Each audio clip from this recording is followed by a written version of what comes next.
en la oscuridad, en el naufragio y sin destino. Andas buscando una palabra de iluminación. Esta palabra te dará luz en medio de la oscuridad.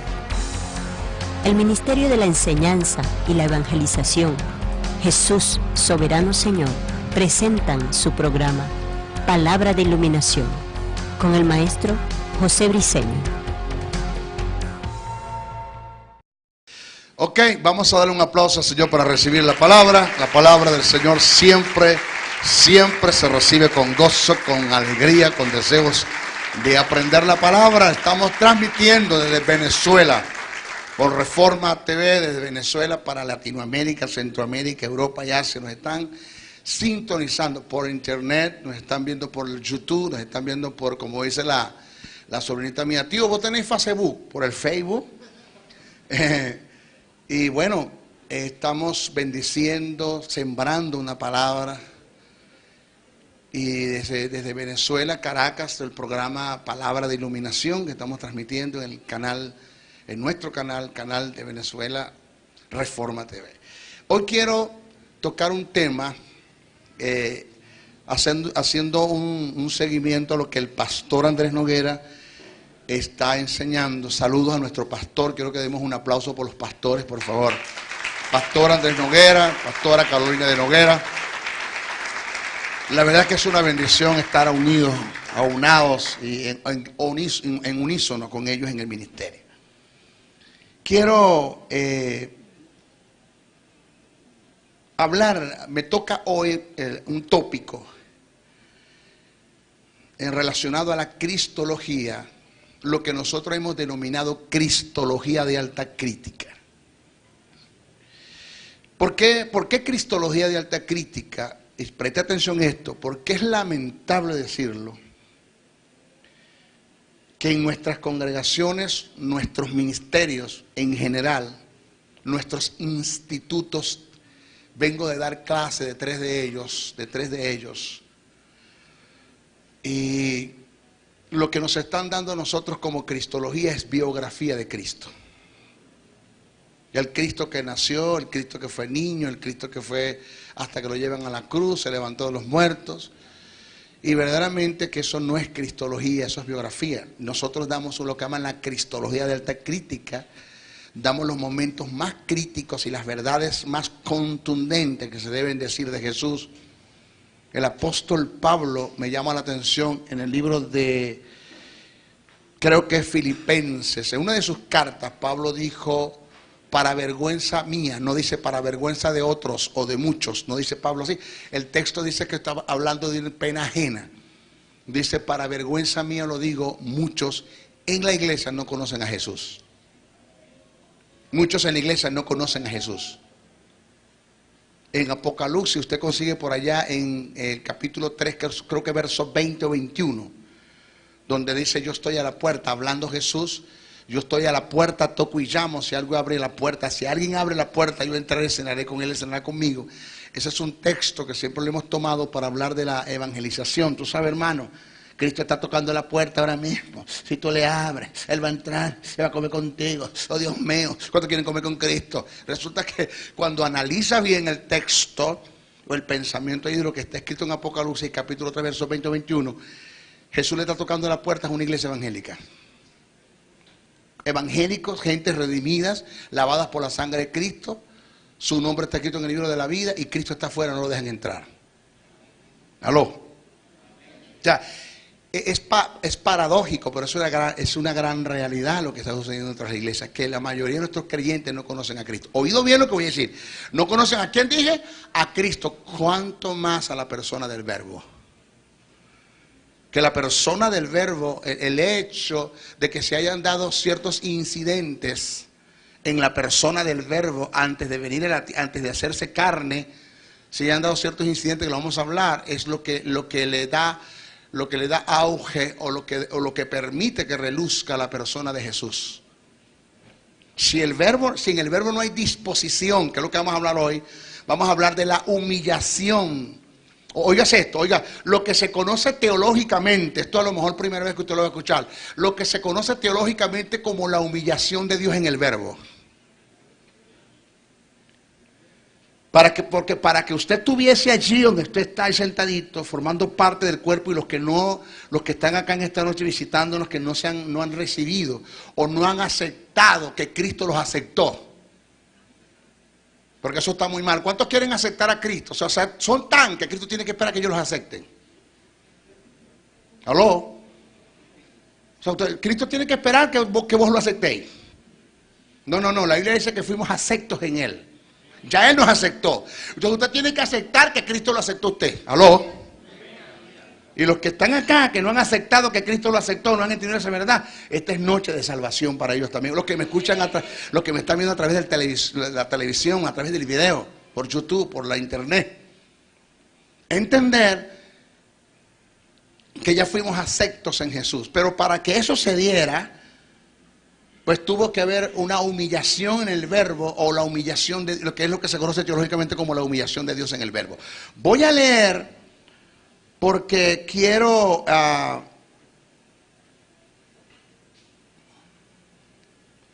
dar un fundamento para que esto que vamos a expresar hoy usted vea la fuerza y los valores de lo que indica la humillación del verbo. Dice en Filipenses 2:5-11, dice: haya pues en vosotros este sentir que hubo también en Cristo Jesús, el cual siendo en forma de Dios, ya está hablando del verbo, no estimó el ser igual a Dios como cosa que aferrarse, sino que se despojó a sí mismo, tomando forma de siervo, hecho semejantes a los hombres, y estando en la condición de hombre se humilló a sí mismo, haciéndose obediente hasta la muerte y muerte de cruz.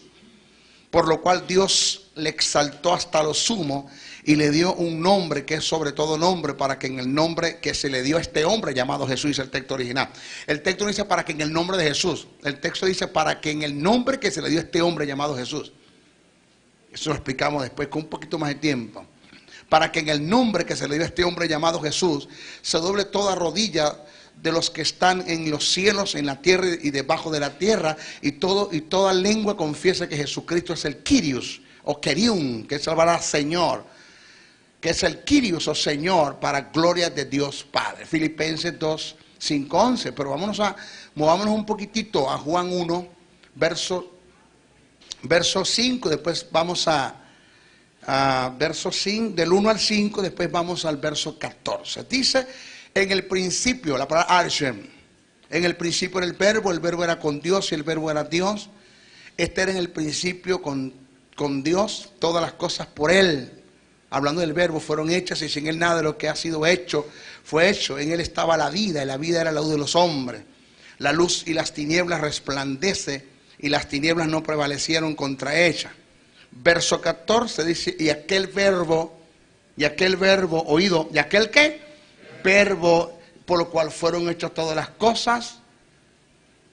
Por eso es que el pensamiento de Pablo, cuando dice por allá en el libro de los Hebreos, en otras cartas, hablando de que Cristo es el origen o el principio de la creación, el pensamiento de Pablo no radica en Jesús, radica en el verbo.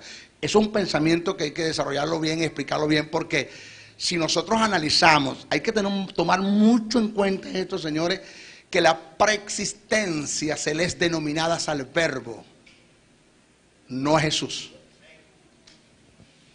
O sea, la Biblia no habla de la preexistencia de Jesús. Los pasajes que aparecen en la Biblia que Pablo, que aparentemente, que son muy mal estudiados, muy mal analizados, aparentemente te hablan de la preexistencia de un Jesús que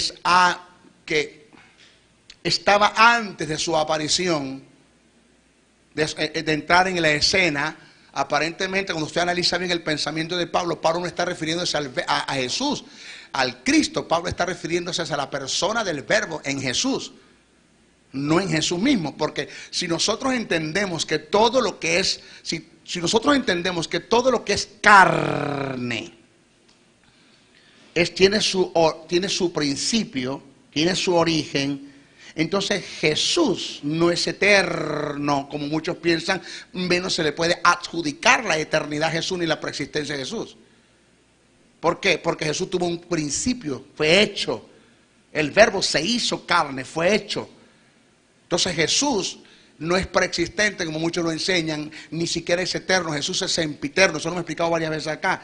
Temporalidad, hay que entender que el término eternidad tiene que ver con lo que no tiene principio y no tiene fin. El término temporalidad tiene que ver con lo que tiene principio pero que no tiene fin. Y el término temporalidad, sempiternidad, debo decir, el término sempiternidad, corrijo, sempiternidad tiene que ver con lo que tiene principio pero no tiene fin. Y el término temporalidad tiene que ver con lo que tiene principio y tiene fin. Entre las cosas que tienen principio y tienen fin están las plantas, están los animales, etcétera. Entre las cosas que son sempiternas, que tienen principio y no tienen fin, están el ser humano, están los ángeles que tienen principio pero no tienen fin. Y entre las cosas que son eternas está el conjunto de la deidad, que es Dios, no es Dios Padre, porque no existía el Padre todavía. Estaba Dios, Jehová, Yahvé, el yo soy, el Ayat, el eterno presente. Estaba el Verbo y estaba el Espíritu Santo. Esas tres personas que componen el conjunto de la deidad, se les puede adjudicar lo que llaman la eternidad. La eternidad, pero no a Jesús, porque Jesús forma parte de lo que son sempiternos. Si Jesús forma parte de lo que son sempiternos porque tiene una creación, porque fue creado, porque tuvo un origen, entonces es imposible decir que Jesús fue preexistente. Jesús nunca operó en la preexistencia. La preexistencia no se le debe adjudicar a Jesús. Por ahí usted tiene que acomodar un poquito eso, porque ya nos enseñaron mal en la teología. ¿Ok? Eso hay que tomarlo bien claro. Antes de entrar en lo que se denomina la humillación de Dios en el verbo, que es lo que teológicamente se entiende, el verbo se humilla, es Dios humillándose en el verbo. Yo quiero entrar un poquitico, porque, perdone usted desde el punto de vista positivo, lo digo, para que me agarré, perdone usted el desorden, para obtener un orden en los valores. ¿Ok? Yo debería comenzar de 1 al 9. Yo en este caso voy a comenzar del 9 al 1, porque te voy a traer de allá hacia acá, para después volver a arrancar de aquí hasta allá y empatar lo que comencé allá, dejé la mitad, después empatar lo que comencé aquí y llevar hasta la mitad, porque si no, no me vas a agarrar lo que voy a decir en el principio. Escuche esto. Cuando nosotros analizamos lo que se conoce el postrer Adán, lo que Pablo llama el postrer Adán, en la primera carta a los Corintios, capítulo 15, verso 45 al 49, y Romanos 5, 12, 21, oigas esto. El postrer Adán, ¿por qué vamos a hablar primero de esto? Para que usted analice que si no existe la humillación del verbo, no hay encarnación. Y si no hay encarnación, no nace la figura de Jesús. Y si no nace la figura de Jesús, pues no nace la figura del postrer Adán. Aquí estamos quebrados. Cuando hablamos del postrer Adán, el término postrer tiene que ver con uno que tiene que ver con el segundo. Óigame, sencillo, el concepto sencillo. Tiene que ver con el segundo, siendo el último, no dándole lugar a un tercero. Primero eso. Cuando hablamos de Jesús como el postrer Adán, estamos hablando que Jesús es la semejanza del primero, siendo el segundo, por ende, no dándole lugar al tercero, a un tercero, porque es el último. Indica. Oído bien esto. Todo lo que Jesús hizo, primero así, todo lo que Jesús vino a hacer, que por ende hizo, que logró hacer, Adán lo podía lograr también. El hecho de que nace un postrer Adán, que viene siendo, óigame, del vulgo, para que me agarréis, viene siendo como la revancha de Dios. El postrer Adán indica que vino a hacer y a ocupar el lugar del primero que falló, para lograr hacer lo que el primero podía hacer pero no hizo. Es decir, oiga bien, es decir, te lo agarro. ¿Sabía usted que Cristo venció al diablo? Amén. ¿Lo juzgó? Amén. No lo paralizó, no lo dejó en una silla de ruedas, pero lo juzgó. Amén. Y lo condenó. Amén. ¿Sabía usted que Adán lo podía hacer? ¿Sabía usted que cuando el diablo tienta a Eva, no a Adán? Porque Adán no fue tentado, a quien el diablo tentó fue a la mujer. Porque ese es un animal que sabe lo que está haciendo. Él busca la parte más débil del hombre. Por eso es que en el área, esa área tan fuerte que tú le diste el lugar a la carne y a las concupiscencias, el cual Dios te libró a ti y te sacó de allí, tú debes de cuidar esa área y de guardarla. ¿Por qué? Porque ese es el área que Satanás puede utilizar para volverte a hacer caer. Mantener siempre esa área cubierta. Si fuiste una persona que tuviste problemas con el alcohol, no visitar esos lugares, ni siquiera una. Oler. Problemas con droga, problemas con la promiscuidad, problemas con la fornicación, problemas con el dinero. En fin, debes cuidar el área porque Satanás busca la parte más débil del ser para meterse por allí, porque Satanás te inspecciona, te seduce y te invade. Te inspecciona, Satanás sabe lo que haces, con quién hablas, con quién te la mantienes, dónde te metes. Satanás te conoce más que tú mismo. Una vez que te hace una inspección, él te seduce, al de seducirte te invade. ¿Por qué? Porque él busca el tiempo de seducción en el momento que estás débil porque no tienes una mentalidad en el espíritu. Entonces Satanás, oído, buscó a la mujer y la mujer cedió. ¿A qué? Al mandamiento de Dios. De todo árbol del huerto podrás comer, mas del árbol de la ciencia del mal no comerás. Pero la curiosidad se lleva al hombre. Un comandante de una tropa le dijo a sus soldados: les agradezco por favor que todos los que están, los soldados, oído lo que voy a decir. Los soldados que están acá presentes, prohibido visitar el sitio de la estanca de Perucho. No visiten ese sitio, por favor. Bueno, la noche estaban todos los soldados en la estanca de Perucho metidos. ¿Qué será que habrá ahí que me dijeron que no fuera? Así es el hombre, siempre busca la curiosidad. Cuando yo digo no comas, el diablo tienta a la mujer cae. Oído lo que viene, la mujer cae. Pero el pecado que entró por la mujer no se podía consumar hasta que el hombre, que era la autoridad, no le diera auge a ese pecado para consumarlo. O sea, el pecado llegó hasta la mujer, ese fue el inicio. Pero ahora falta, porque si solamente con la mujer, entonces ya está listo, ya la mujer comió y a mí no me importa que el hombre coma o no, ya ese usted cayó. Y Adán, pero es que yo no he comido, pero comió la mujer, usted se cayó, usted también cayó en la mujer porque la mujer cayó, comió. No, no es eso. Satanás sabía que tenía que llevar al hombre a comer, porque ese pecado que comenzó con la mujer se consumaba en el hombre. Si el hombre no come, pues automáticamente lo que hizo la mujer queda así stand-by. Punto, ya está. Busca otra solución, no hay problema. Entonces el hombre, Dios lleva a la mujer a que el hombre coma. Cuando el hombre comió, el hombre cede a la tentación. Pero tenemos que aplicar esto bien, presta atención. Adán era mortal y era inmortal. Adán era mortal porque podía morir, de hecho murió. Adán era inmortal porque no estaba sujeto a la muerte. Lo que Adán no era eternamente mortal. Lo que Adán no era eternamente inmortal. Son dos cosas diferentes. Tenemos un Adán mortal e inmortal. Cuando el Adán toma del fruto y come con la mujer, ¡pum!, se consuma el pecado. A lo que se consume el pecado, Adán mira el árbol de la vida. Y Dios le dice: ponme 2 ángeles, cúbreme esa área, porque si Adán me toma del árbol de la vida, entonces Adán pasa a ser eternamente mortal, sin derecho ni posibilidad de ser redimido. Eternamente malo.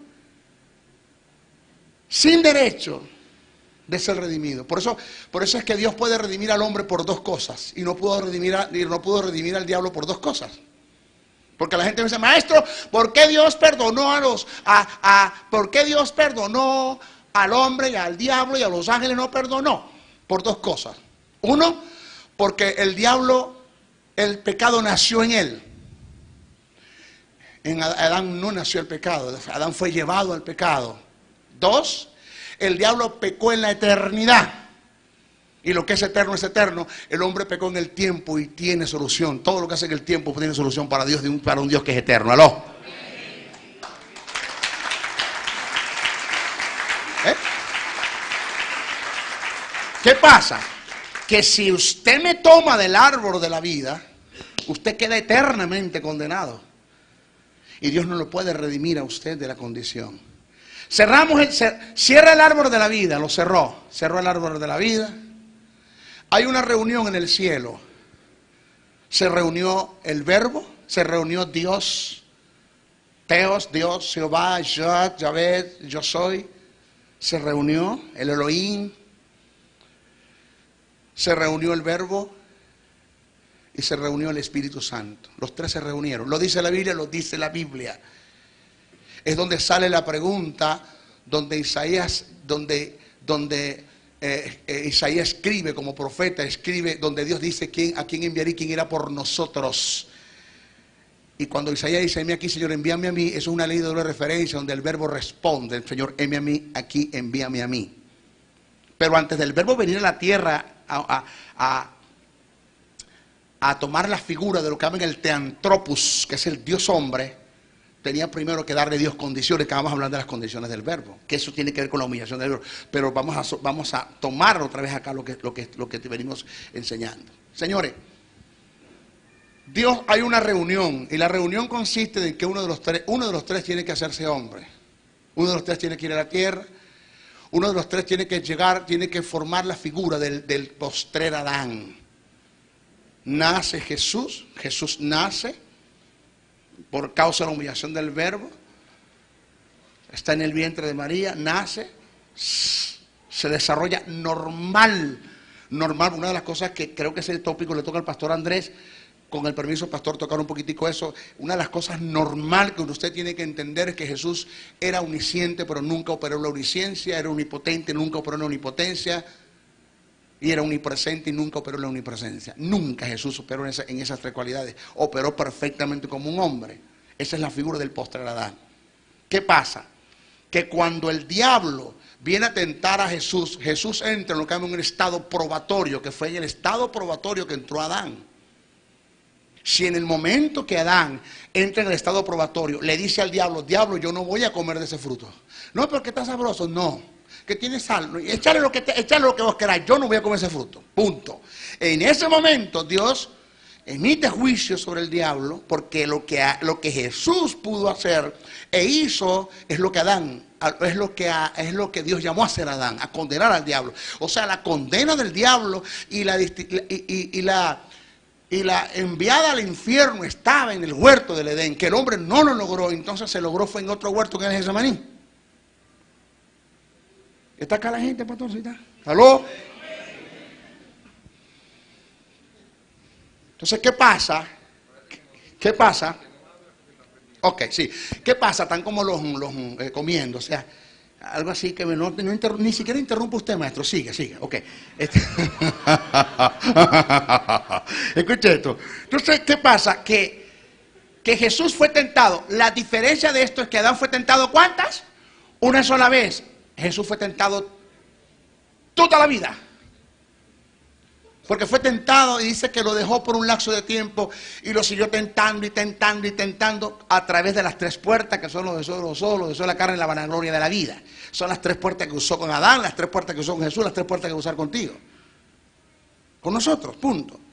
Y fue tentado hasta llegar al final de, usted sabe, de ir a la cruz. Y en la cruz del Calvario, presta atención, se dio lo que llaman el misterio del cambio. Porque Jesús cumple lo que se conoce como el Mesites, que es el mediador. Jesús cumple con lo que se llama el sumo pontífice, que la palabra sumo pontífice significa el gran puente. Sumo, gran, pontífice, puente entre el abismo que había entre Dios y el hombre. Y Jesús cumple con el papel de lo que llaman el vicario. El vicario es lo contrario del sicario. El sicario es el que quita la vida, el vicario es el que la entrega. Ese Jesús en la cruz del Calvario, allá en la cruz, Dios agarra todo el estado de pecado de la humanidad. Fíjate lo que le estoy contando para después regresarme y decirte, todo eso es posible porque el verbo se humilla. Porque Dios se humilla primero.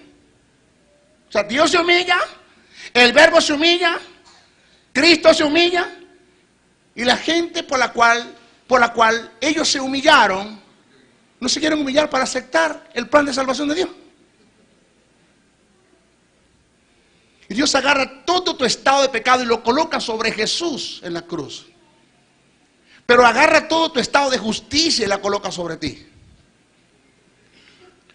Pero como lo que produce la vida es la justicia y lo que produce la muerte es el pecado, hubo el misterio del cambio. Dios agarra la muerte que estaba en ti y la pone sobre Jesús, y agarra la vida que estaba en Jesús y la pone sobre ti. De modo que tenemos un Jesús en la cruz del Calvario, como dice mi sobrina, matado, morido, muerto. Las dos muertes entraron en Jesús. Cuando Dios le dijo al hombre en el huerto del Edén, el día que comieres del árbol ciertamente morirás. En el hebreo no dice así. El hebreo dice, el día que comieres del árbol muriendo morirás. O sea, muriendo espiritualmente, morirás físicamente. Porque lo que produjo la muerte en el hombre fue, la muerte física fue la muerte espiritual. Si el hombre no muere espiritualmente, no muere físicamente. Ahora, maestro, ¿a qué usted se refiere cuando habla de muerte espiritual? ¿De aniquilación de espíritu? No hay aniquilación de espíritu. Nadie puede morir en el sentido de aniquilación de espíritu. ¿Por qué? Porque el espíritu es eterno, viene de Dios. Sempiterno, viene de Dios. No tiene muerte, jamás. Aún los que se van para el infierno son sempiternos, van a estar eternamente condenados y son sempiternos. ¿Por qué? Porque el espíritu nunca muere. Cuando hablamos de muerte espiritual, estamos hablando de tanatos, de separación, donde se separa el ser que fue hecho a la imagen de Dios, que es la fuente. Todo lo que se sale de su fuente perece. Tú sacas el pez del agua, se muere. Sacas la planta de la tierra, se muere. Te separas de Dios, te mueres.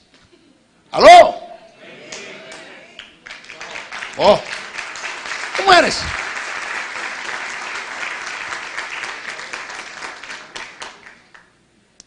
¿A qué Dios nos llama ahora? A volver a las aguas otra vez como el pez. A volver a la tierra como la planta. A volver a tu fuente como Dios. La vida de nuevo. ¿Cómo? Aceptando lo que Jesús hizo por ti en la cruz. Aceptando de que fuimos aceptados en Él. Tomó todo tu pecado, lo puso sobre Él. Pero eso usted lo tiene que saber. Porque si usted no sabe eso, ¿cómo usted goza de la salvación? Si usted no sabe esto, ¿cómo usted predica la salvación real? ¿Por qué ofertamos un evangelio? Porque nosotros no sabemos lo que es salvación. Porque nosotros no sabemos lo que pasó en la cruz del Calvario. Porque nosotros no sabemos el misterio del cambio. Por eso ofertamos una salvación. Ahora mismo, hoy es noche de salvación. Voy a contar 5 para que la gente pase. Ahora mismo llevo 4. Van para 3. Quedan 2. 2 y medio. 1 1/4, la mitad de 1/4, el cuarto de 1/4 de 1/4. Ahora mismo, ya se acabó el tiempo, pero hay prórroga. Hay prórroga. Por favor. Dios dice en el cielo, ¿por qué? ¿Qué le pasa a esa gente? O sea, ellos no saben lo que es salvación. Cristo no es un Cristo para ofertarlo. A ti te conviene recibirlo. Ya la obra está hecha, ¿no? Ya la obra está hecha en la cruz del Calvario. Eso se hizo ya. No estás ofertando a Jesús nada. A ti te conviene. Se dio el misterio del cambio. La justicia de Dios pasó a ti. El pecado a Él. La vida a ti. La muerte a Él. ¿Murió Jesús? Sí. ¿Dónde va a dar Jesús? Al infierno. ¿Dónde? Al infierno. Y Satanás tenía derechos de llevárselo al infierno. ¿Por qué? Porque murió en pecado. No porque hizo pecado, sino porque Dios puso el pecado de la humanidad sobre él. Pero es el pecado. Pecado es pecado. Una cosa es que te tires al barro y otra cosa es que te tiren al barro. Sea que te tires o que te lo tiren, te ensuciaste. Te ensuciaste. Cristo no se tiró al barro como Adán. A Cristo le tiraron barro. ¿Aló? Al tercer día tiembla el infierno. Tiembla el infierno.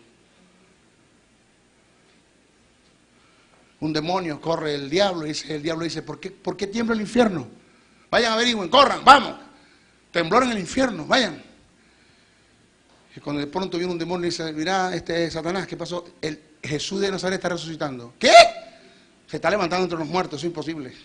Murió en pecado, eso es imposible. Y el diablo corre por donde está Dios.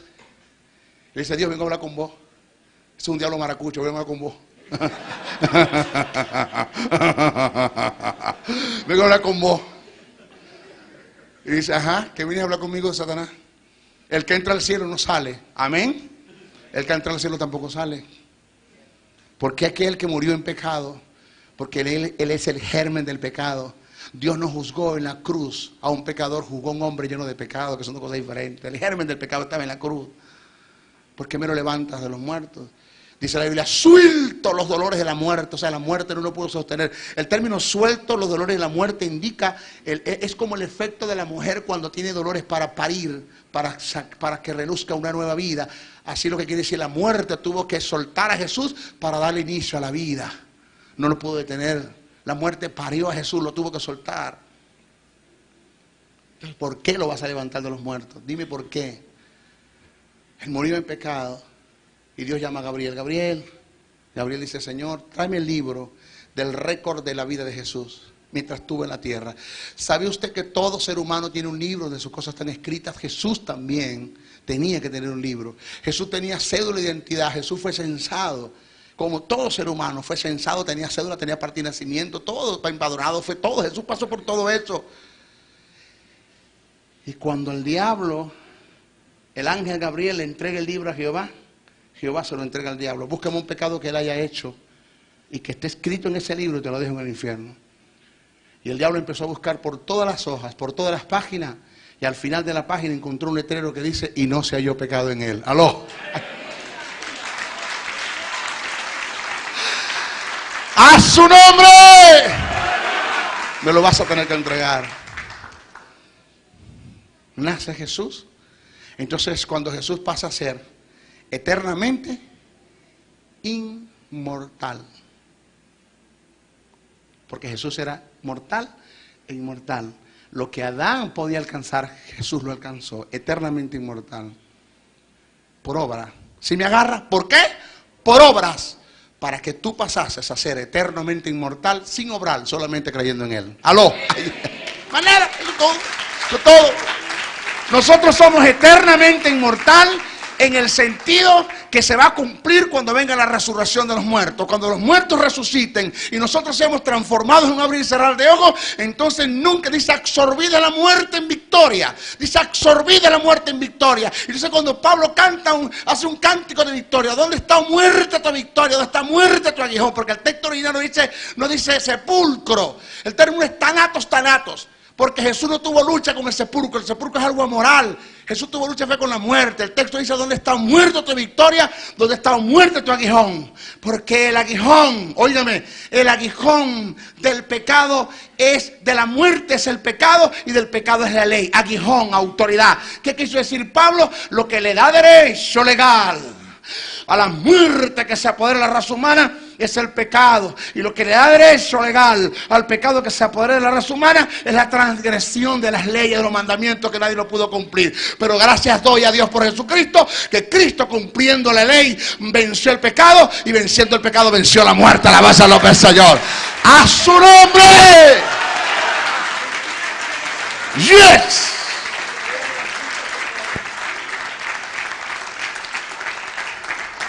Pero eso se dio como, pastor, por la humillación del verbo. O sea, perdóneme, yo no quiero quitarle méritos a Jesús. Yo no quiero quitarle méritos a Jesús. Yo no quiero quitarle méritos al humano, al hombre que estuvo en la tierra. No quiero. Ese es el teantropos, Señor, el teantropos, el Dios hombre. No voy a quitarle méritos a Jesús. Pero eso no es posible. Esto no se da. Si esto no se da, esto no es posible si el verbo no se humilla. Si el verbo en el cielo dice yo no voy, ¿qué va a hacer Dios? No hay más verbo. Una reunión se hizo. Todo lo que el Verbo y Jehová Dios hablaban, el Espíritu Santo tomaba nota. ¿Sabía usted eso? Iba tomando nota. El escribiente, el Espíritu Santo, tomando nota. Ajá. Sigo hablando, tomando nota. Después que se hizo la reunión, asentado, sellado, caso cerrado. ¡Pam! Ya, listo. Entonces el Espíritu Santo agarró parte de lo que anotó y se lo dijo a Isaías. Agarró y se lo dijo a Jeremías. Agarró y se lo dijo a los profetas. Empezó el Espíritu Santo a repartir lo que se escribió arriba como el escribiente a todos los profetas. Entonces dice, por eso que ellos escribieron cosas que de antemano se habían dicho y se habían escrito. ¿Dónde? En el cielo. En el cielo.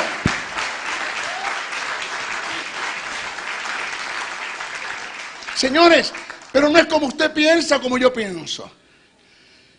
Que al Verbo le dieron un empujón del cielo. No quería ir, andá. Y el Verbo estaba orillita, el Espíritu estaba empujando, lo corre. Y Jehová, dale. Y el Espíritu, ayúdame que no quiere ir, andá. Y el Verbo, no, yo no voy, no, yo no quiero ir. Y se cayó y vino el Verbo y cayó en la tierra. Bueno, ¿qué más? Aquí tengo que venir para acá a largar el pelero porque me empujaron del cielo. No, el Verbo quiso venir. Él dijo, heme aquí, Señor, envíame a mí. Alabanza al nombre del Señor.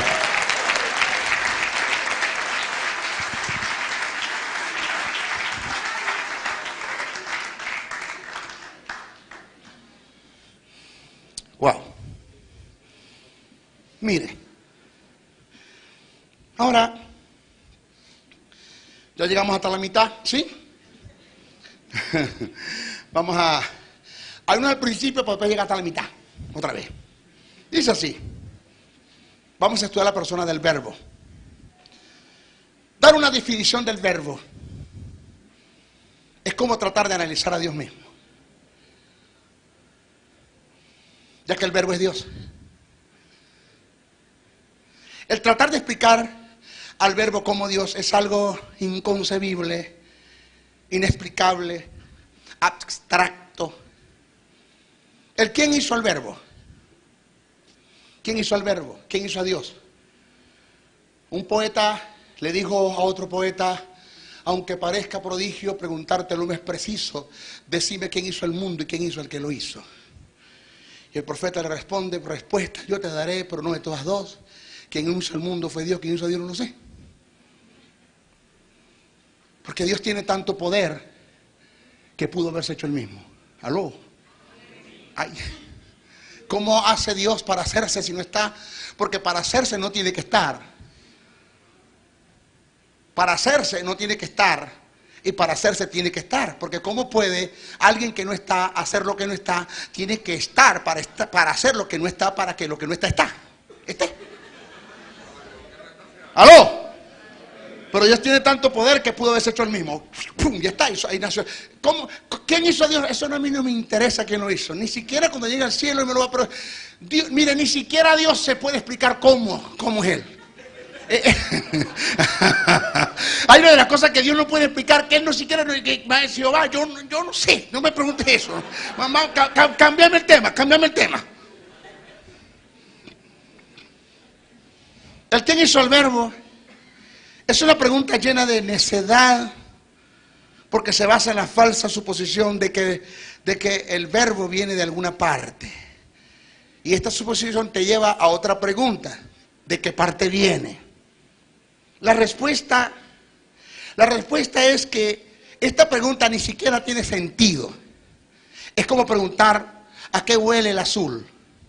El azul no está en las categorías de las cosas que tienen olor. Así que la pregunta en sí misma es defectuosa y necia. De la misma manera, el Verbo, como Dios, no está en la categoría de las cosas que son creadas y llegan a existir o son causadas. El Verbo no tiene causa ni procedencia. No tiene causa ni procedencia de creación. Él simplemente es. ¿Cómo sabemos esto? Presta atención. Bien, sabemos que de la nada procede. Así que si alguna vez hubo un tiempo en que no existía absolutamente nada, entonces nada hubiera podido existir. pero las cosas existen. Por lo tanto, puesto que nunca pudo haber habido absolutamente nada de la nada, algo tuvo que ver, ser o estar siempre antes de la nada, para que de la nada, en su ser, del ser, hacer las cosas que existen. Este ser que ha sido y ha estado por la eternidad es quien llamamos Dios Verbo. Por Él fueron hechas todas las cosas. En lo científico es imposible estudiar al Verbo. Él es abstracto, es un ser que no se puede meter en un cubo de ensayo, analizarlo por completo en forma absoluta, no lo podemos hacer. La teología, en todas sus extensiones, no ha podido dar un concepto preciso y conciso del Verbo como la segunda persona de la deidad, ya que en este aspecto existen muy poca información. Juan fue el único escritor que se refirió al Verbo a través de sus escritos, y como dato resaltante podemos señalar que solo 5 versículos de sus libros se refieren a este punto. Juan 1.1, Juan 1.14, Primera de Juan 1.1, Primera de Juan 5.7 y Apocalipsis 19.13. Son los únicos 5. Juan y más nadie habló del Verbo. Es tan difícil hablar del Verbo que Jesús dice, Pablo el apóstol dice que esto es un misterio. Dice, grande es el misterio de la deidad. El Verbo del Verbo se conoce que es Dios. Juan 1.1 forma parte de la creación. Juan 1.3, Hebreos 1.3, Salmo 33.6. ¿Se acuerda del Salmo 33.6 cuando dice, porque por Jehová, por el aliento de su boca y por su palabra fueron hechas las cosas? Ahí están los tres. Está Jehová, el aliento que es ruach del hebreo, neuma del griego, y está el dabar, la palabra dabar o logos, que es la palabra de logos, fueron hechas las cosas. Ese logos es el Verbo. ¿Ok? Sostiene y sustenta el universo. ¿Quién? La palabra, el Verbo, Colosenses 1.17. Es la segunda persona de la deidad desde el punto de vista teológico. No es porque está en la segunda parte es menos que Jehová. No es porque aparezca el Espíritu Santo en la tercera parte es menos que el Verbo y que Dios. No es eso, no aparece. Eso no está hablando desde el punto de vista en cuanto a jerarquía. Forma parte de la encarnación según Juan 1.14. Como maestro forma parte de la encarnación. Debemos aclarar que el término verbo no aparece en los textos originales. El término que aparece es logos, traducido como palabra. Y esta acepción no está expresada en forma gramatical, sino como el contenido, pensamiento transmitido. Es decir, es la expresión de Dios siendo Dios mismo. El logos es la totalidad de Dios, del gran yo soy. Hablar del logos, hablar del verbo, es hablar de Dios mismo. Entramos ahora en la humillación, en la encarnación y humillación del Verbo. Según los escritos de Isaías 6.8 y Filipenses 2.5.8, en el trono de Dios, en el tercer cielo, hubo una conversación en la que se dieron algunos acuerdos. Preste mucha atención a esto, para que usted vea lo ético, los principios, cómo Dios es un Dios de principio. Vemos que durante esta conversación Jehová Dios puso ciertas condiciones que debían cumplir el Verbo para poder encarnar y hacerse manifiesto en la persona de Jesús. Él se ofrece. Pero cuando el Verbo dice, heme aquí Señor, envíame a mí, Dios le dice al Verbo, sentate y vamos a hablar. El Espíritu Santo anota, toma nota para que después no voy a decir que no fue así.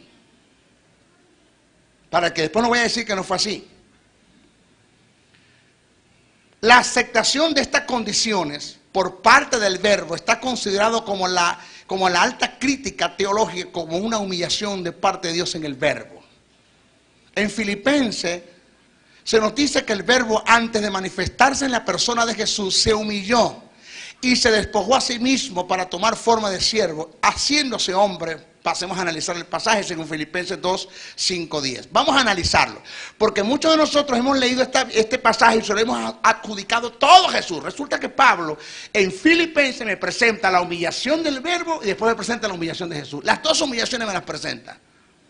Dice, haya pues en vosotros este sentir que hubo también en Cristo Jesús, el cual siendo en forma de Dios, del Verbo, no estimó el ser igual a Dios como cosa que aferrarse, ahí está el Verbo, sino que se despojó a sí mismo. ¿Quién se está despojando? El Verbo, tomando forma de siervo. Para tomar forma de siervo tiene primero que ser el Verbo.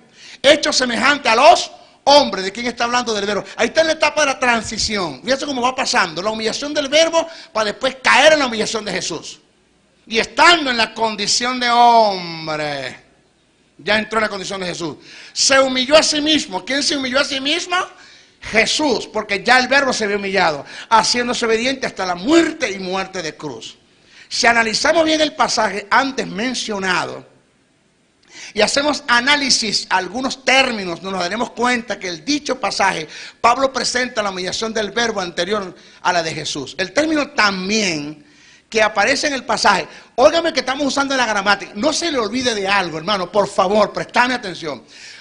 No se le olvide a usted que el pastor Andrés Noguera, con mucho respeto lo digo, y con mucha modestia lo digo, no se le olvide a usted que el pastor Andrés Noguera y el maestro y José Briceño no somos simples predicadores. Nosotros nuestro mensaje, nosotros tratamos de cuidarnos de que nuestro mensaje sea aplicativo, aplicar un mensaje bueno, pero lo nuestro es enseñar, formar, presentar principios, formar a la gente para que tú te des cuenta que sí funcionan estas cosas, que sí funciona, que cuando pones en práctica lo que la palabra enseña, de lo que Dios nos ha iluminado, de lo que se ha revelado, de lo que está escrito, esto funciona. Puedes decir, wow, sí vale la pena ser creyente, sí vale la pena seguir a Dios. Y no tiene un evangelio tan apático, almático, cansado, que voy recogiendo para comprar a uno, no se le perdió el cacho, este fue que murió Petra, este es hereditario, este es transferible, ay, una quejadera todo el tiempo. Presta atención bien. Porque si a Pablo le funcionó, a Pedro le funcionó, a mí me ha funcionado, al pastor Andrés le ha funcionado, a usted también le va a funcionar. ¡Aló! No crean que somos los consentidos de Dios. Para nada, que esto cuesta. Pero estamos como los cazarrecompensas, ¿no? Buscando en la Biblia dónde están los principios. ¡Pim! Aquí hay uno. ¡Wow! Aquí hay un principio. Este es mío, este es para mí. Lo agarro, uso, Dios, Rambo, uso a Dios mío. Dios. Ahora mismo Rambo saca la bazooka. Esa es una lengua guerrera. Rambo saca la bazooka. Ok, escuche esto. Es un chiste para que le dé la puñalada que viene ahora de la palabra. Presta atención. El término también, que aparece en el pasaje para hacer referencia al sentir de Jesús concerniente a su estado de humillación, indica gramaticalmente que Jesús como hombre está haciendo exactamente lo que anteriormente alguien hizo. El término también. ¿Por qué lo sé yo, maestro? Mire lo que viene. El término también viene del griego kai, que indica similitud de actitud y de proceder. El pasaje en cuestión corrobora lo antes dicho. Haya pues en vosotros este sentir que hubo también en Cristo Jesús. Oído, si continuamos nuestro análisis, nos daremos cuenta que el término al cual siendo en forma de Dios se refiere directamente al verbo, lo cual se puede corroborar al leer la continuación. Dice, no estimó el ser igual a Dios como cosa que aferrarse. Pero fíjese, lo que quiero es que usted me agarre esto. Haya pues en vosotros este sentir que hubo también en Cristo Jesús. Vamos a cambiar la frase. Porque una letra, mire, una letra, pastor, una letra daña una oración. Una letra daña una oración. Por eso que por ahí dice que el presidente, en ese tiempo era Caldera, en vez de darle un insulto a la persona, cambió una letra, la S por D, y fue un indulto. Entonces, una letra cambió toda la oración. Entonces, lo mismo pasa acá. Dice, haya pues en vosotros este sentir, oído, que hubo también en Cristo Jesús. Voy a poner también delante del Cristo, ¿sí? Vamos a colocarlo así. Haya pues en vosotros este sentir que hubo en Cristo, que también hubo en Cristo Jesús. O sea, si nosotros agarramos el término también y lo colocamos detrás del hubo, y no lo dejamos delante, indica entonces que el que me está escribiendo, que es Pablo, se está refiriendo a que él también es aplicable a nosotros, no a Jesús, sino que nosotros hagamos exactamente lo que él hizo. Pero él también está detrás del hubo, indica entonces que me está diciendo que en nosotros tiene que ver el sentir que hubo en Jesús, porque en Jesús hubo un sentir que hubo en el verbo. O sea, nos amarra a los tres. Si no me entiendo, le pregunto al pastor Andrés. Óigame.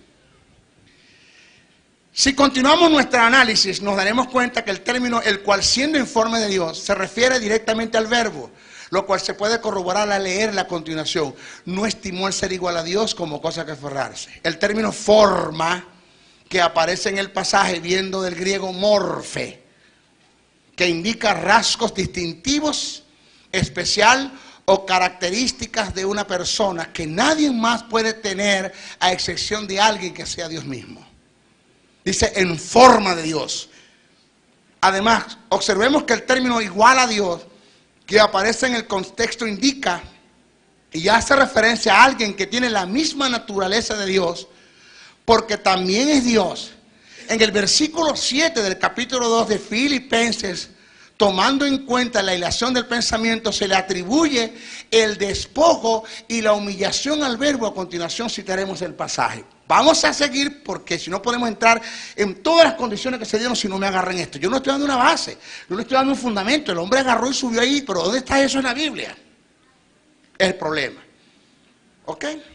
Dice, sino que se despojó a sí mismo, tomando en forma de siervo, hecho semejante a los hombres. Ahí está la transición. Tomando forma de siervo, siendo en forma de Dios, sino que se despojó a sí mismo, tomando forma de siervo, hecho semejantes a los hombres, estando en la condición de hombre. Si analizamos bien el pasaje, nos podemos dar cuenta que el verbo vino en forma voluntaria, entrar en una condición en la que anteriormente no estaba. Esto es lo que Juan en el capítulo 1, verso 14 afirma. Juan expresa aquel verbo, óigame, aquel verbo se hizo carne. Vamos a repetirlo. Aquel verbo se hizo carne. Dios no lo hizo carne. Él se hizo. Él se hizo carne. Él. Una vez que el verbo se hace carne, nace la figura de Jesús. Entonces cuando Pablo presenta la humillación de Jesús posterior a la del verbo, citemos el pasaje, sino que se despojó a sí mismo, tomando forma de siervo, hecho semejante a los hombres, haciéndose referencia al verbo y estando en la condición de hombre, haciendo referencia a Jesús, se humilló a sí mismo, haciéndose obediente hasta la muerte y muerte de cruz.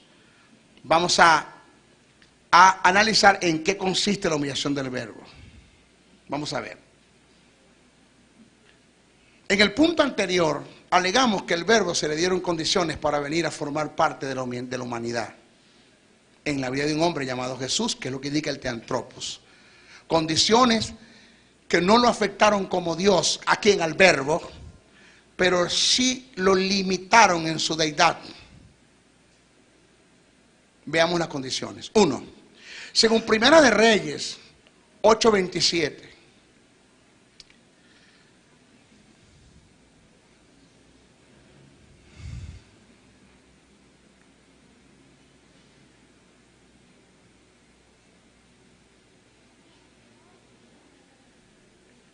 Pastor, yo juzgaba a David. Y yo no podía entender cuando David dijo, ¿quién es el hombre para que Dios haga memoria de él? Anda, pelate, anda, bañate. ¿Cómo tú vas a decir eso, David? Y ahora lo entiendo. O sea, aquí, pastor, todo lo que el verbo hizo. O sea, sentate, hermano, sentate en el espejo de tu realidad y ponte a pensar lo que voy a decir ahora. Deme 10 minutos y nos vamos. Y lo que voy a decir ahora, y ponete a sentar, que sí vales tú la pena. Sí valió la pena el que Dios hiciera todo, el que el verbo hiciera todo esto por ti. Puso Dios en una balanza y pesó Dios qué valía más, si tú o la humillación del verbo.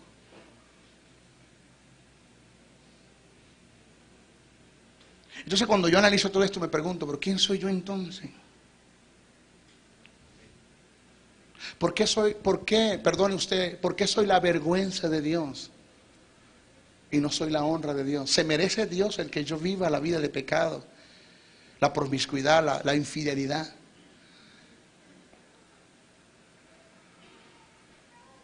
¿Aló? El que no entienda y tome en cuenta lo que es el reino, de que fácilmente yo sea la persona que premedite y peque con alevosía, donde hago planes para pecar.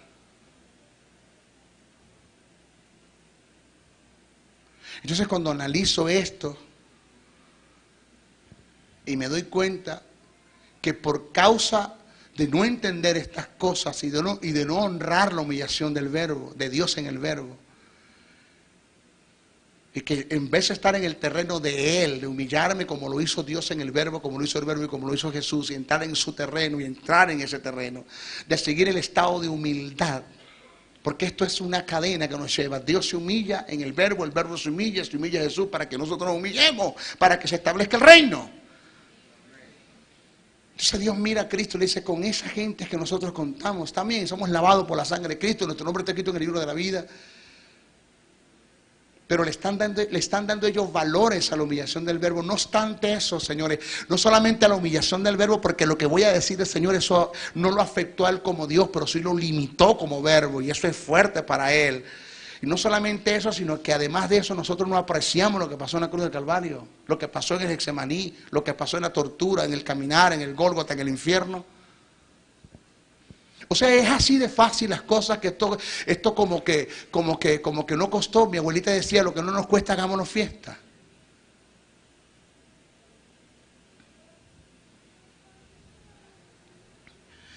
A un pastor, a una persona, una persona le regalaron una camisa, pero el mismo día el pastor compró unas medias. Cuando llegó a su casa consiguió las medias y la camisa en el fondo de su casa, en el patio, tiradas en el suelo, y le dijo a la esposa que qué hacen esas medias allí. Y le dice a la esposa, no entiendo, también que está la camisa, pero la camisa me la regalaron, la media la compré. ¡Aló! Porque como fue un don, como fue por gracia, como nos regalaron estas cosas, como que no le damos aprecio a esto. Porque esto te lo regalaron. Porque a ti no te costó nada. Porque cuando tú me das una ofrenda a mí, o tú le das un diezmo al pastor, que lo voy a decir con un ejemplo muy claro, muy sano, porque conozco el motivo del pastor. En un supuesto negado, el que el pastor y yo le demos mal uso a lo que tú nos estás dando, chico, eso no es valorizar tus esfuerzos.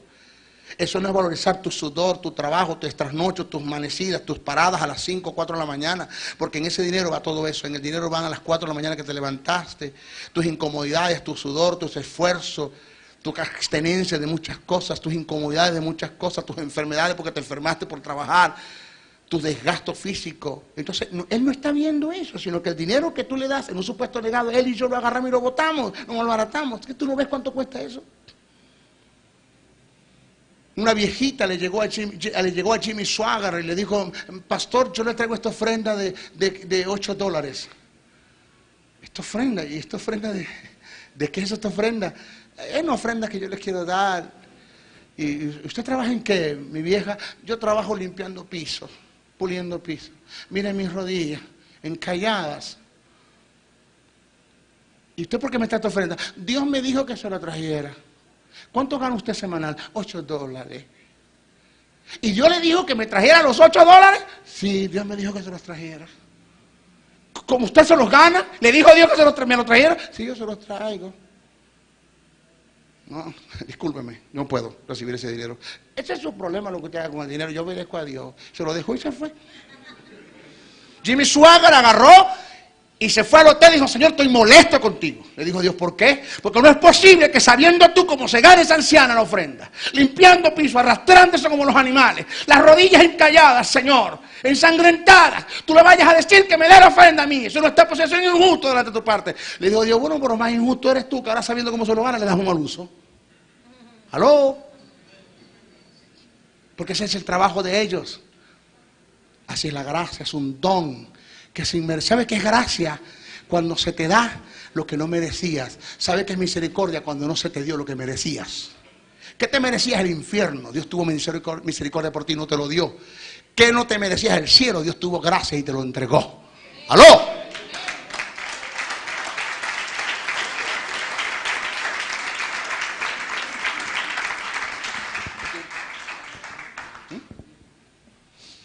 Oiga esto. Primera de Reyes 8:27. Segunda de Crónicas 6:18. Los cielos, pastor, mire esto, Los cielos y los cielos de los cielos. Esto es para caer de rodillas. Esto es para humillarse, para alabarlo, para no pecar, para no tentar, para vivir una vida de comunión, de intimidad, de agrado, de alabarlo, de glorificarlo, de que nuestra adoración no se calle, no mengue en nuestros labios hacia Él. Los cielos, dice la Biblia, que los cielos de los cielos de los cielos, 3 veces cuenta esto, no sostiene la grandeza de Dios. No sostiene la grandeza de Dios, porque ni los cielos de los cielos de los cielos sostienen tu grandeza. No hay espacio en el universo que pueda limitar a Dios en su grandeza. Él es infinito, que tiene que ver con el espacio. La humillación del verbo consiste en que, siendo lo más inmenso como Dios, viene a morar en un embrión para estar en el vientre de una mujer, siendo infinito y no teniendo medidas, vino a formar parte de una figura microscópica, científicamente hablando, según Salmo 1:39-16, que dice: mi embrión no vieron tus ojos. 2. Dejó la alabanza de los ángeles para venir a recibir el vituperio de los hombres, según Juan 17:5, Salmo 22:6, Isaías 53:3. Lo otro, deja una esfera de gloria para habitar en un mundo corrompido por el pecado, según Juan 17:5, y de paso ver cómo su habitación va a dar al infierno, cómo el espíritu de un hombre con el cual se comunicaba que Jesús va a dar al infierno.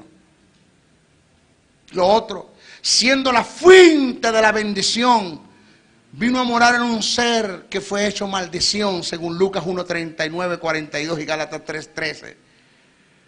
3, lo otro, siendo 3 veces santo, vino a habitar en un ser que tomó todo el pecado de la humanidad para pasar a ser el germen del pecado. Esto es Jesús, según Isaías 6:3 y segunda carta a los Corintios 5:21. Lo otro, siendo el que le dio vida a todas las cosas y estando en él la vida, vino a morar y formar parte de un ser que es Jesús, que pasó por las muertes, tanto espiritual como física. Y el verbo, además de eso, quedarse 3 días en un cuerpo inerte. 3 días. Porque ¿sabe por qué el cuerpo de Jesús no vio corrupción? Porque el verbo se quedó en el cuerpo, en la tumba. La unión hipostática, que es la unión de las dos naturalezas, la humana y la divina, no le permitían al verbo salir del cuerpo de Jesús. No lo permitían, no podía salir de ese cuerpo. Y cuando Jesús va al infierno, baja el espíritu con el alma, pero el cuerpo se quedó y el verbo se quedó en el cuerpo. ¿Tú sabes lo que es el verbo, ser la vida, de la vida, de la vida, de la vida? Estar 3 días en un cuerpo muerto. ¿Por quién? ¿Por ti? ¿Por mí? ¿No los merecíamos? ¿Podemos entender estas verdades? Según Salmo 88:3-5, Hebreos 2:14, Apocalipsis 1:18. En Hechos 3:15 se nos dice que en Cristo está el autor de la vida, haciendo referencia al verbo. Y lo último, el conjunto de la deidad. Oiga esto, mis hijos, oiga esto. El conjunto de la deidad, pastor, por los siglos de los siglos, de los siglos, de etcétera de siglos, siempre han permanecido juntos. Y por primera vez se separan por causa de la muerte de Jesús. Por la unión hipostática que se dio en las dos naturalezas, la divina y la humana, no se podían separar. Pero óigame esto: la muerte de Jesús no afectó al verbo en cuanto a la muerte misma, como decir que murió también. pero sí lo afectó y lo limitó como Dios en cuanto a la unidad que había con Él, Dios y el Espíritu. Usted sabía que el Espíritu Santo moraba en Jesús. Eso usted lo sabe. Lo que usted no sabe, a lo mejor, y mi respeto, se lo sabía. Si no se acuerda, se lo voy a recordar, y si no lo sabe, se lo voy a enseñar. Es que cuando Dios pone el pecado sobre Él en la cruz, el Espíritu Santo tuvo que salir de Él. No podía el Espíritu quedarse en Jesús. Por eso es quien se va al infierno, es Jesús con el Espíritu. El Verbo se queda en el cuerpo, Dios en el cielo, y a quien Dios envía al infierno a buscar a Jesús es el Espíritu Santo, a levantarlo entre los muertos. ¿Usted oye bien eso? ¿Cómo hay un disgusto? No, pero sí hubo una separación. ¿Afectó a Dios la separación del Verbo? Sí, emocionalmente sí. ¿No te crees que? Porque si esto no afecta a Dios en lo emocional, porque Dios es un Dios que, yo soy indolente, a mí nada me duele, déjalo que se mueva, no importa que el Verbo se muera, que maten a Cristo, que le metan 44 clavos, eso a mí no me interesa. No, a Dios le dolió ver la muerte de su Hijo en la cruz. A Dios le dolió el que tenía que separarse el Verbo del que nunca lo hemos separado y por primera vez se van a separar. ¿Por quién? Por ti. ¿Por quién? Por mí. Ahora te pregunto y me voy. Te pregunto y me voy. Quedamos es cómo se dio la encarnación del Verbo, eso se lo da el pastor Andrés. Pero le pregunto y me voy, ¿sí valió la pena? ¿Sí valió la pena el que el Verbo se haya humillado por nosotros? Piense usted un poquito en eso. ¿Valió la pena? ¿Podrá Dios decirle a Cristo, entendieron el mensaje? ¿Entendieron la verdad? ¿Entendieron lo que es la humillación del Verbo? ¿Entendieron lo que es la verdad de estas cosas? Sí valió la pena. Solo usted. Porque a mí se me presentan todas las oportunidades del mundo como para fallar. Todas, en todas las áreas. Todas las áreas. Y siempre he aprendido, hermano, que cada vez que Satanás me presenta una tentación, es una oportunidad para reducir y deshonrar a Dios, o es una oportunidad para escalar y subir y honrar a mi Dios y deshonrar al diablo y mantenerlo en juicio. Aló. Pastor.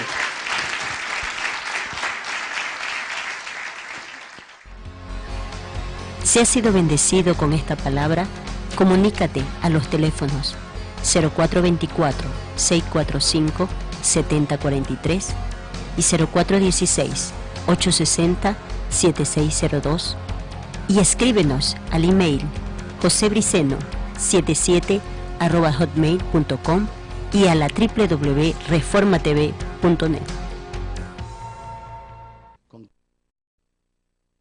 En la oscuridad, en el naufragio y sin destino, andas buscando una palabra de iluminación. Esta palabra te dará luz en medio de la oscuridad. El Ministerio de la Enseñanza y la Evangelización, Jesús Soberano Señor, presentan su programa Palabra de Iluminación con el maestro José Briceño. Ok, vamos a darle un aplauso al Señor para recibir la palabra. La palabra del Señor siempre se recibe con gozo, con alegría, con deseos de aprender la palabra. Estamos transmitiendo desde Venezuela por Reforma TV, desde Venezuela para Latinoamérica, Centroamérica, Europa y Asia. Nos están sintonizando por internet, nos están viendo por el YouTube, nos están viendo por, como dice la sobrinita mía, tío, ¿vos tenés Facebook? Por el Facebook. Y bueno, estamos bendiciendo, sembrando una palabra. Y desde Venezuela, Caracas, el programa Palabra de Iluminación, que estamos transmitiendo en el canal, en nuestro canal de Venezuela, Reforma TV. Hoy quiero tocar un tema, haciendo un seguimiento a lo que el pastor Andrés Noguera está enseñando. Saludos a nuestro pastor, quiero que demos un aplauso por los pastores, por favor. Pastor Andrés Noguera, pastora Carolina de Noguera. La verdad es que es una bendición estar unidos aunados y en unísono con ellos en el ministerio. Quiero hablar, me toca hoy un tópico en relacionado a la cristología, lo que nosotros hemos denominado cristología de alta crítica. ¿Por qué cristología de alta crítica? Y preste atención a esto, porque es lamentable decirlo, que en nuestras congregaciones, nuestros ministerios en general, nuestros institutos, vengo de dar clase de tres de ellos, y lo que nos están dando a nosotros como cristología es biografía de Cristo. El Cristo que nació, el Cristo que fue niño, el Cristo que fue hasta que lo llevan a la cruz, se levantó de los muertos. Y verdaderamente que eso no es cristología, eso es biografía. Nosotros damos lo que llaman la cristología de alta crítica, damos los momentos más críticos y las verdades más contundentes que se deben decir de Jesús.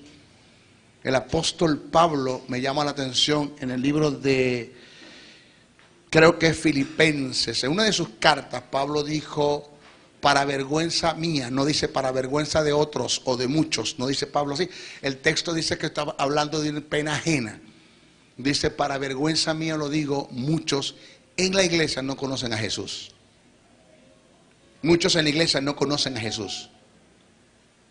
En Apocalipsis, usted consigue por allá en el capítulo 3, creo que versos 20 o 21, donde dice sobre todo nombre, para que en el nombre que se le dio a este hombre llamado Jesús, dice el texto original.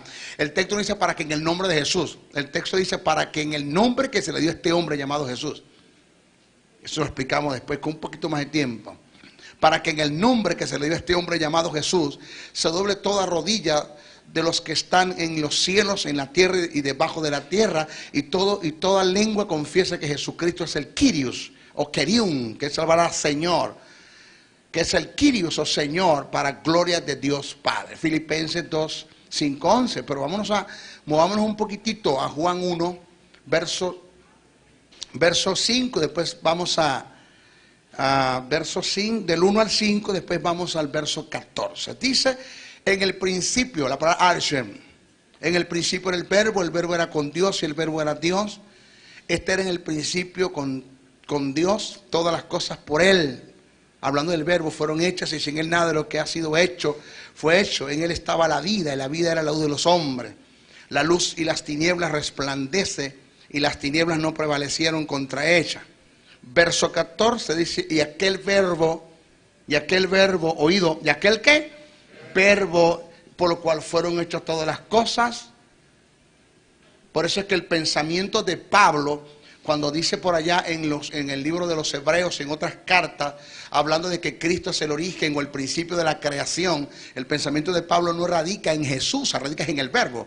Es un pensamiento que hay que desarrollarlo bien y explicarlo bien, porque si nosotros analizamos, hay que tomar mucho en cuenta esto, señores, que la prueba han recibido o no han aceptado que Cristo los aceptó. Porque eso está muy mal. ¿Cuántos quieren aceptar a Cristo? O sea, son tan que Cristo tiene que esperar que ellos los acepten. ¿Aló? O sea, Cristo tiene que esperar que vos lo aceptéis. No, la Biblia dice que fuimos aceptos en Él. Ya Él nos aceptó. Entonces usted tiene que aceptar que Cristo lo aceptó a usted. ¿Aló? Y los que están acá, que no han aceptado que Cristo lo aceptó, no han entendido esa verdad, esta es noche de salvación para ellos también. Los que me escuchan, los que me están viendo a través de la televisión, a través del video, por YouTube, por la internet. Entender que ya fuimos aceptos en Jesús. Pero para que eso se diera, pues tuvo que haber una humillación en el verbo, o la humillación de lo que es lo que se conoce teológicamente como la humillación de Dios en el verbo. Voy a leer, porque quiero